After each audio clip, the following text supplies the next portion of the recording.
Paano kung sabihin ko sa iyo na may uri ng monster na hindi ka kailanman kayang i-handle ng mga kalalakihan? At ito ay sobrang bilis magsalita at magdadakdak.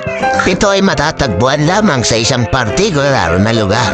Mapapatahimik mo lamang ito kapag sinabi mo siyang siya lagi ang tama at siya lagi ang panalo.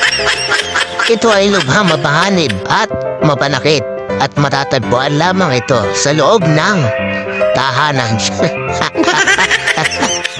Alam kong maiiwagahan ka sa aking sinasabi, pero tama yung iniisip. Sila nga yung monster na sinasabi ko. Kaya mag-ingat kayo sa monster, mga kaibigan. Kaya kung nagustuhan mo ang video ko na to ay mag-subscribe ka na at i-click ang bell button para maging updated ka sa aking mga video. Follow my Facebook page, mga kaibigan. Ayan na mo. At maya-maya na kayo titingin na yan. Titingin na yan kasi malapit na matapos ang ating video.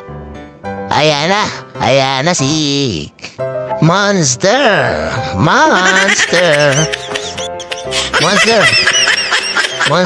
Lingon ka na, Monster. Ayaw pala lingon ni Monster. O, ayan. Tingnan mo, kaibigan, kung ano-anong kanya scroll. Ano kayang pinapanood ni Monster? Grabe talaga. Di man lang niya nalaman na dumating na ako. Grabe, may inayang pariramdam. Ayan na.